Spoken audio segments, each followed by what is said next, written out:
Good morning, wrestling fans. Welcome to PWR today, Thursday morning, December 30th, 2021. The man they call Meathead and Matthew Thomas. Good morning, Matthew. Hey, good morning, Meathead. How are you this fine Thursday? Well, day one-ish is coming around on Saturday. Day two-ish in the Fox Valley. Apparently, we're going to be going negative degrees-ish. So trying to winterize, before everything gets frozen up here in the frozen tundra. We're actually supposed to get a decent amount of snow in the next few days. We really haven't got anything this season. So, yeah, it's going to start to be like winter just in time for 2022. And I'd imagine if it's winter and it's cold, you'd want to layer up and make sure you're comfortable in the clothing you're wearing, correct? Yeah, you don't want to go through the winter clothing. Now, me personally, I told you I've been seasoning, no pun intended, and curing my cast iron skillet. But you're talking about seasoning when it comes to what you wear. Who's their sponsor? Oh, that's correct. That's Collar and Elbow Brand, available exclusively at collarandelbowbrand.com. Enter promo code Linda K, save 10%. And you may want to wait and make sure you put your collar and elbow on after you get through seasoning your skillet. I wouldn't want you to get anything on it. No. Don't get none on you. Big D, we miss you. That's one of Big D's favorite lines. Is one of my favorite lines as well from What's Love Got to Do with It? Don't get none on you. Yeah, let's talk about getting some. You got a really good. I'm assuming that's supposed to be Ike Turner, correct? No, that was Anime. Oh, okay. Okay, who was it? Was it Tim Meadows that used to do the Ike Turner on SNL? I think he was the one that did Ike, yeah. Well, that's why everybody tuned in this morning was for Ike Turner talk. No. Tim Meadows' best character on SNL with, yes, hello, my name is Leon Phelps, and welcome to the Ladies' Man. I'm sitting here with my bottle of Cavassier, and we're going to take this first caller. I'll tell you what, my suggestion would be take your lover by the hand and do it in the butt. My goodness, what a classic character. That movie is stop and watch material for me. Whenever Ladies' Man shows up on cable, I got to watch it. Was your daddy a hamburglar? Because it looks like he's smuggling 2 Christmas hams in the back of your dress. Oh, my goodness. Oh, my, what a great era of that show. Yeah, Tim Meadows just knocking it out of the park. And then when he was doing that interview with the poor nun, yes, I'll be holding a missionary position for a long time. Yeah, so I got these 2 sisters, right? Oh, that was good stuff. Let's talk a little bit of wrestling news. Bill Goldberg, a famous Atlantic Falcon who, didn't get to play, let's say, in the Mercedes-Benz Dome in Atlanta, but he played possibly in the Georgia Dome, says he's got one more match left. He confirmed on the Pat McAfee show he has one more match left in his WWE deal. So it's going to happen at WrestleMania. Oh, so thank you for your in-depth analysis. It's going to be. Yeah, no, it's got to be. I don't know who in the world Goldberg works with now. My goodness. Where does this run? I know. Okay, so there's been talk. I think Biggie said a few days ago that he wouldn't mind working with Goldberg because it was somebody he grew up watching. But I don't think that's your WrestleMania match. You don't think it's Biggie and Goldberg? Goldberg, when he wrestled Bobby Lashley in Saudi Arabia at the Crown Jewel pay-per-view, that was quite possibly the best match that he's ever put on. No, I agree 100%. That was probably the best Goldberg match that I've ever seen. I mean, do you go to that well one more time because it got positive reviews? Do you go Lashley Goldberg one more time? I don't think you do. I think you do somebody novel. You know what I would mind seeing? I really would not mind seeing Goldberg and Braun Breaker. What? Can we please have Goldberg show up at NXT 2.0? That's what I want. That's what I'm clamoring for on the WrestleMania stage is Goldberg versus Braun Breaker. You need to stop. That's what I want. Stop I want to see. Right I want to see Goldberg in the NXT 2.0. And then Braun Breaker will ask for his release too. and folks, I say that and I segue when I say asking for a release. We kind of buried the lead here, and I went with Goldberg first. Toni Storm released from the WWE. She was in that big time title match on SmackDown just this last Friday, 1 week ago. She was in a house show match in a triple threat, and she has since asked for and received her release. Matthew, I want to run over just a list from 2021 of just female competitors that WWE has released. Ready? Go. Toni Storm, Ember Moon, Nox, Taya Valkyrie, Mia Yim, Mercedes Martinez, and we'll get to Mercedes in a little bit, Marina Sheriff, Jessie Duke, Lana, Ruby Riott, Nia Jax, Santana Garrett, The Iconics, Mickie James, Chelsea Green. That's an entire women's division. An entire women's division in just 2021. And a good women's division. That's not, talking about forming a company with that. It would not just be a company full of people just to have people. That is a solid top tier roster right there. That literally is the makeup of a company that wants nothing to do with putting on an entertaining product. They are literally about a bottom dollar, and I think Nick Khan is setting this company up to be sold. And you've got, this is not a company, trimming the fat, so to speak. Oh, no, they trimmed the fat. They threw away the T-bone, everything. To produce an hour of TV a week. You got a company that is putting out, it's got so much content to fill. We're not even talking about over the top. We're not talking about stuff you've got to go on the network or somewhere to watch. Right. We're not talking about main event. We're not talking about 205. We're not talking about any of that. USA alone on a non-pay-per-view week, we've got 7 hours of content they've got to put out every week. That's 28 5, hours. Because the other two are on Fox. Let's see. Oh yeah, that's right. Okay, I forgot one of them on Fox. 5 hours of content. Yeah, that's a women's show right there. That's a women's 1 hour show right there. That's amazing. A main champion and a tag team. It's again, and we talk about where AEW's at, but my goodness, we talked about really needing that other third mainstream promotion. And I think you just that's another case for it. Well, the talk is that why is his name slipping my mind now? Scooby-Doo movies, married to Sarah Michelle Gellar. Freddie Prinze Jr. Was going to start a promotion. Literally, that list could get him in the door. Yeah. No, it definitely could. And I think there is something to, how do you become something that WWE's not? How do you become something AEW's not? You might have it right there in all women's promotion and find a home, a place that has a high, somewhere everybody gets, not something that somebody has to keep finding and, go deep into the cable dials. I mean, that's one of the reasons that I think AEW is performing so well is you've got a highly distributed, they're with a network or a cable company that's going to be on every cable package for the most part.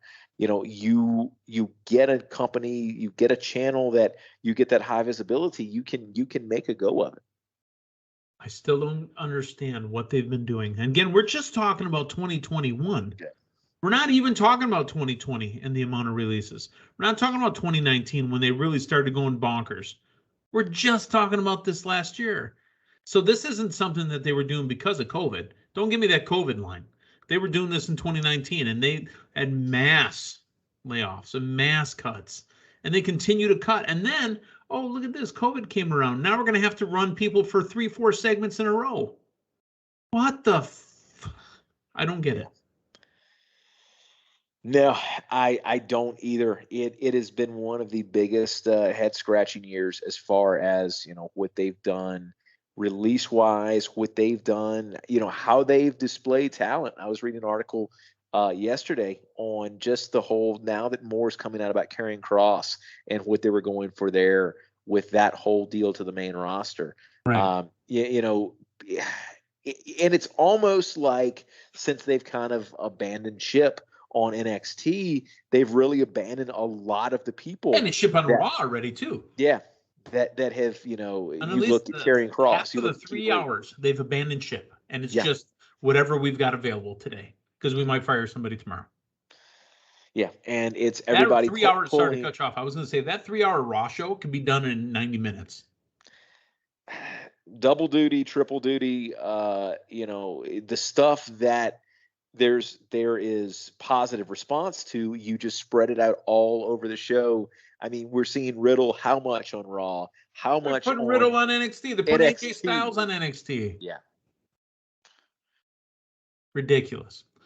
Let's move on. Let's talk about last night's AEW Dynamite. It is the last Dynamite to air on TNT starting next week. Dynamite will be on, as they call it, the Mothership, TBS. I like that little throwback from the old NWA/WCW days. Oh, without a doubt. And I mean, they're making the first Dynamite of TBS feel special, and I'm excited to see it on TBS. I just that way I can have my wrestling, my Braves game, and my Andy Griffith episodes all in one place. Well, I hope the Braves and Andy Griffith are still on TBS. It's been a while since I've gone over to that. There you go. That's pretty good. Yes, sir. Do you know TBS was the ones that created the overrun? Yes. And the shifting of the start times? That's 6:05, man. 6:05 Central. It was 7:05 Eastern, 6:05 Central. Braves Expos. It's a super I was trying station. to go throwback, so that was the only team I could think of that doesn't exist anymore. It's a super station, is what it is. WTBS. Turner Broadcasting System. You turn into TBS and just get to watch those games live from Atlanta Fulton County Stadium. You know where we were watching games from when it was 1981? We weren't watching Atlanta Braves. We were watching the Richmond Braves. That's right, during the strike, right? Uh-huh. Now, where did they play in Richmond?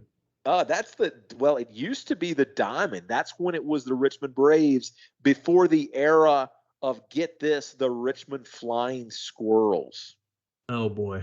Yeah, they're the Flying Squirrels now. All right, I'm going to pass. Let's move on. They opened up last night with Excalibur, with Tony Schiavone, and a returning. By God, it's Jim Ross. And what a right call, opening up the show with JR. You like the special intro for him too? I thought it was fantastic. Yeah, no, I thought it was great. Once that we knew he was coming back. He announced he was cancer free. I really hope they open the show with him, and so glad that we got that. Sorry if I did it low so you can continue talking. But no, I like the effect. I think we need to potentially look at doing that more in the future. Just having a low soundtrack to us talking. There you go. All right, opening. I get so excited to get verklempt here. Opening match, an AEW classic specialty 10-man tag match.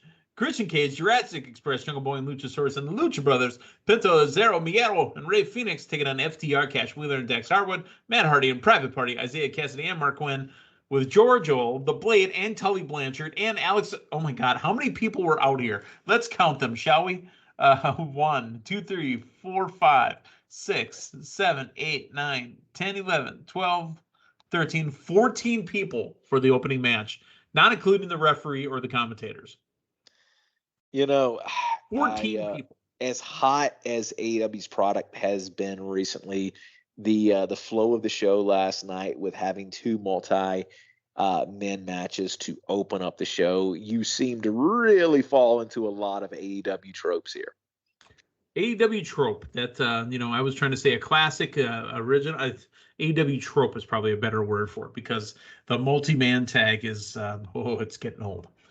The winners, FTR, Matt Hardy, and Private Party. There was some issues there with Jungle Boy and the Lucha Brothers, Luchasaurus, Jurassic Express, and we're get Lucha Brothers and Jurassic Express for the tag team championships. Excuse me. Yeah, I'm interested by that. I just feel like you gotta do something new with Lucha Express. I feel like we've been getting the same Lucha Express story for a long time now, and I want something to sink my teeth into. Not dinosaur teeth, but I want something new with that crew. Match 2, as you alluded to, the Trios Tag Match 2.0 with Jeff Parker and Matt Lee and Daniel Garcia taking on Eddie Kingston, Ortiz, and Santana, pride and powerful, or powerful and prideful. Really what ends up happening here, 2.0 grabs Santana after they get the victory, and Garcia lays him out with the ring bell. Here comes the painkiller, Chris Jericho, runs out. He's got his bats, he's swinging, but it's a face-to-face with Jericho and Ortiz. Does Santana Ortiz stick with Jericho in the inner circle, or do they start running again with Eddie Kingston, former LAX members? I hope this gets us to Kingston and Jericho quick, because what I saw here was there was concern, man.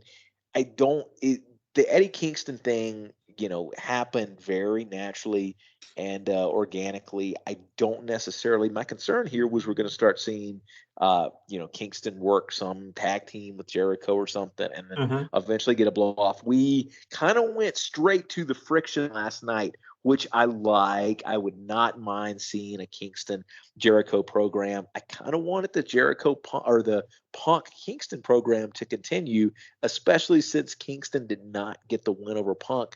Maybe a program here with Jericho where you can actually have Kingston go over, because I think you really have the potential to make a new star here, and I think they need to do something big to make that happen. I have a feeling that next week this all gets thrown out anyways, and I think we get the return of Moxley next week. It's very, very possible. All right, MJF backstage with Spears and Wardlow, and MJF says that he's done with Punk, and the bidding war of 2024 continues. That you know what? I like that he's working this angle. I don't really see him leaving AEW in 2024, but maybe he will, maybe he won't, and that's why this is really interesting TV. And they would have to think that they've got it pretty much under lock and key to be talking about it. But let me ask you this. No, they don't. This is 2021, and this is AEW. They might talk about it, and he might lose them. Who knows? Yeah. But here's what else I want to throw out there. We got WWE doing their little takeaway from Send a Hook. Are they trying to get WWE to get excited and make some kind of reference to further drive up the MJF thing? I mean, because I don't know, but you got to give them credit. It's not something that many companies have done in the past, so they're making it interesting. Wardlow has a singles match, and Matthew, I shot you an LOL in a text message, like Colin Delaney. Oh my God, that is Colin Delaney. Yeah. Wardlow blew through Colin Delaney. Yeah, he did. Colin Delaney with shorter hair than I remembered last time I saw him. But my goodness, I was excited to see Colin Delaney on my TV last night, and the crowd reception to the multiple power bombs in the squash match continues to grow. We saw it again last night at Daly's place. Sean Spears hit a chair shot on him when he was going up the ramp, but Wardlow wasn't having it. Wardlow playing the quasi face in a heel faction. Yeah. No, it's very interesting booking, and I kind of enjoy it. Adam Cole, Bobby Fish, Kyle O'Reilly, and the Young Bucks backstage. Bucks are the ones that are teasing all the friction between the new Kyle O'Reilly appearance along with Cole and Fish. And the constant shots at Brandon Cutler. You idiot. Turn it off, idiot. That's getting old. It doesn't do anything for me. But let's talk about Dan Lambert in the ring with Ethan Page and Scorpio Sky. This got pretty down and dirty. Where was Cody? Is Cody out filming something else? He called his wife a whore. Yikes.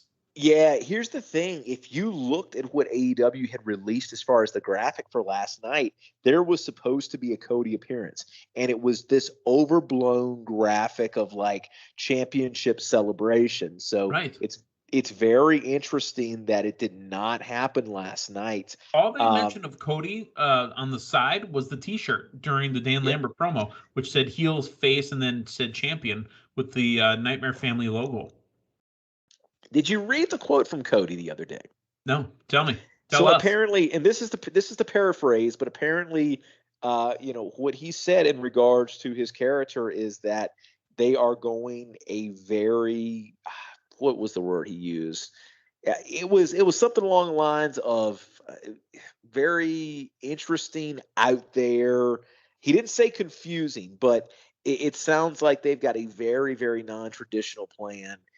in store with this character. And what my takeaway was from last night was you've got Brandy coming out kind of up against the low-hanging fruit. Who's getting booed more than Cody right now? It's Dan Lambert. You've got somebody coming out there that is against. I think they're trying to put Brandy and potentially maybe Cody going down the road up against just your, okay, this is the person we boo. This is the big heel. But Brandy got booed against Dan Lambert. Now she started to kind of come around. The audience came around a little bit once the her promo was stronger than I thought it was going to be. It was her that brought it up. Yeah, the crowd, eventually came around there, but I just wonder if it is. I mean, I've heard the assessment made of Cody right now. He is the heel that thinks he's a babyface. And you're just it's a very interesting presentation, and I think you started to see potentially how Brandy is going to be utilized in that presentation as well. She called him a less talented version of Paul Heyman. He said he prefers Cornette. He said, look, the sound of your voice makes him wish Jericho was stapling his balls to the inside of his leg again. Wow.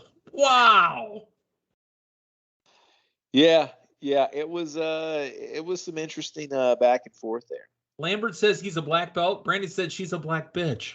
Wow. Yeah. Okay. I mean, you know what? I like her attitude, and I've always liked Brandy. But this is just an odd pairing. It's a very odd pairing for me. The AEW TBS Championship Tournament semi-final match, Jade Cargill with smart Mark Sterling, who was also doing some work for MJF earlier in the evening as well. So he's being hired versus Thunder Rosa. I love Thunder Rosa, but I knew once we saw Ruby Soho win last week that this was a Jade Cargill win. I was a bit concerned that this might be the deepest end that Jade. You thought she would get exposed? I did, and she was thrown in the deep end, and she excelled. I thought this was an outstanding match, and they told a great story. Thunder Rosa still looks strong. I mean, we saw Jade in more trouble than she's been in a match ever. Well, she got help from a hooded person outside of the ring, Matthew. She did, but to go back to the actual match, I thought Jade's selling was outstanding. Yeah. A little thing with both of these women, and also the ref. Can't even remember who reffed that match, but one thing AEW gets a lot of critique for, and JR once again trying to explain it away last night in the main event with the ref really trying to give him some room to work. Did you notice how often and how specific they were to roll back in when Jade and Thunder Rosa were on the outside to roll back in, break the count, roll back in, break the count? We kept getting that. So great attention to detail there, and just an outstanding match, an outstanding story being told there, and then the finish would ultimately make sense to give us something new and also to further help protect Thunder Rosa. And protecting that victory, the hooded figure reveals herself to be Mercedes Martinez. Is she still contracted to Impact Wrestling? Is that the forbidden door not being closed? Very possible, but hey, I thought she was on a limited contract. That's what I heard in Impact last week. That's what we, that's one of the things that we talked about over the year is who could AEW use that has departed WWE to really help them out. And again, these people that can help build up that women's division. And strong right now. It's real strong. Yeah, that's a good. Punk came out to the ring and he had an amazing promo. Even a shot at the owner's dad. MJF wastes more time and money than, say, a Khan signing Tim Tebow. Yikes. That Jaguars team has struggled. Have you seen Nick? What is his dad's name? I don't know how to pronounce it, but Tony Khan's father, the owner. Mr. Khan. Mr. Khan, who has a nice big mustache. There's a mustache out there that they're keeping, and it's part of a story that they're saying, why are you not getting rid of the general manager? Jaguar fan base is very loyal right now, but honestly, have you seen his record since he bought the team? It's not great from what I'm aware. Yeah, it's the worst. Shahid Shahid Khan. Maybe you turn that over to Tony too. I mean, Tony's done such a great job with AEW. No, I mean, Tony, I believe, works for the team. They also own, if I'm not mistaken, Fulham Football Club of the EuroLeague. Maybe you put Orange Cassidy behind center for a few snaps. No, come on now. But the record, it is not good, and they just went through the Urban Meyer debacle. Yeah. They need some help. 41 and 116. His team has only won 41 games, lost 116 since his ownership has taken place. Wait a minute, that's like 30. That's like 10 33, years. 34% or something, right? Yeah, that doesn't float in the NFL. That gets people fired. But he's the owner, so he's not going to be fired. Hey, if he's playing baseball, that's a major league career if he's bad in that. Get out of here with that. I'm just trying to make him look a little bit better. All right. So again, folks, this is the last Dynamite for TNT. They will be on TBS next week. But coming up this Friday on Rampage, which will stay on TNT, the TNT Championship match, Cody Rhodes taking on Ethan Page, All Ego. A tag team street fight, Anna Jay and Tay Conti taking on Penelope Ford and the Bunny. Anthony Bowens versus Darby Allin, and an edition of Technique by Taz looks at Hook's Red Drum submission. Again, send Hook, the #1 selling shirt in AEW. So much so that WWE is sending somebody else. Does it not amaze you the amount of people in AEW that are getting over that they're not necessarily trying to get over? Now they're trying to get him over in the fact they're putting him on TV, but I mean, it is just instantly over. Yeah, just this organic. Okay, this is a guy who hasn't wrestled on TV before. He's going to wrestle 2 squash matches, and he's outselling everybody in merch. It's amazing. Could this happen in the WWE? Could this happen on Raw, SmackDown, or NXT? I don't think it can. I think WWE, seriously, with day one, like you mentioned, they might need to scratch it all. Yeah. Start over. Yeah, I mean that name of that pay-per-view could insinuate that it's a clean slate, and I think you come out of that, and you've had every title change. I don't see what it could hurt at this point. Coming up on Dynamite next week on TBS. Remember, we've got match number 2. Adam Page, Bryan Danielson with judges at ringside. So if it goes the 60 minutes, they're going to go to the judges. AEW World Tag Team Championship match, the Lucha Brothers and Jurassic Express. AEW TBS Championship Tournament Finals, Jade Cargill and Ruby Soho. Brian Pillman's taking on Malachi Black. Now, finally, last night, the main event, trios tag match, Adam Cole, baby, Bobby Fish, and Kyle O'Reilly taking on the best friends Chuck Taylor and Trent Beretta with Orange Cassidy. Remember that Bobby Fish and Kyle O'Reilly used to be a team called Red Dragon, and they had a bunch of Red Dragon moves in there, the Red Dragon music, and Adam Cole and the Red Dragon get the victory. And by the way, that's how they're being billed. It's not Adam Cole, Bobby Fish, and Kyle O'Reilly. It's Adam Cole and Red Dragon. Adam Cole and Red Dragon, there was an absolute different look to Adam Cole and Bobby Fish with the addition of Kyle O'Reilly last night than we've seen with Bobby Fish, Adam Cole, and the Young Bucks. The visual was so much more, in my opinion, professional and serious. Yep. And my goodness, I know you're going that story. I know we're gonna have, who's gonna win the heart of Adam Cole, but my goodness, I hope they land with these 3 together, because this main event, and as much as I'm not a fan of multi-man tag matches, this main event felt special. This felt like something trios match to me is okay. Yeah, it's the 10-mans I can't stand. Yeah, it felt very, very important, and great performance by best friends there. But my goodness, they looked like serious business last night. The team of Fish, O'Reilly, and Adam Cole. Fair enough. All right, well, Matthew, that is the end of us for today, Thursday, the 30th, 2021. We've got one more show. Tomorrow is New Year's Eve, and we are going to break down the pay-per-view day 1-ish. We're going to talk everything that could happen, might happen, will happen, and PWR fantasy draft points as well. So for Matthew Thomas, the man they call Meathead, thanks for stopping by. We'll talk to you tomorrow morning. So long, everyone.